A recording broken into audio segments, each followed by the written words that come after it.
Je tiens à exprimer ma satisfaction pour les avancées réalisées depuis le début de mon premier mandat dans le domaine de l'administration et de la fonction publique.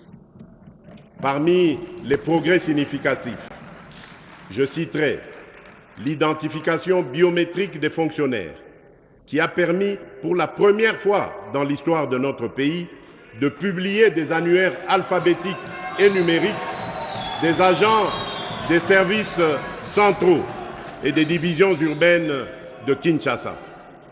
Cette initiative, qui s'étendra à toutes les catégories socio-professionnelles, vise une meilleure maîtrise des effectifs et de la masse salariale, tout en éliminant les doublons, les agents fictifs et les abus qui saignent nos finances publiques depuis des décennies.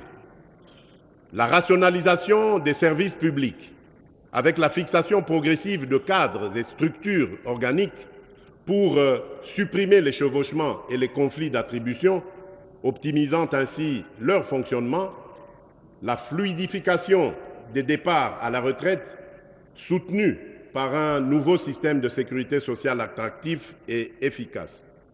Plus de 10 900 départs à la retraite ont été enregistrés durant le premier quinquennat, avec une programmation d'au moins 10 000 départs annuels. Cette démarche apporte dignité et reconnaissance aux anciens serviteurs de l'État.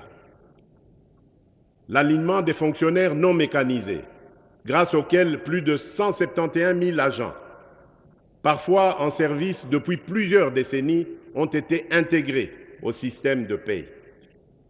L'amélioration des conditions socio-professionnelles par le renforcement du dialogue, la discipline, la dématérialisation des procédures, les promotions en grade, la refonte du cadre juridique et l'amélioration progressive des salaires et des conditions de travail. Ces réformes traduisent notre engagement à bâtir une administration structurée, capable d'offrir des services publics de qualité.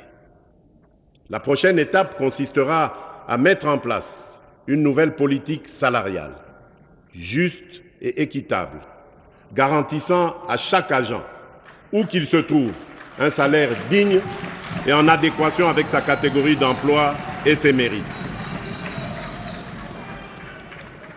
Aucune discrimination, aucune inégalité manifeste ne devra subsister. Honorables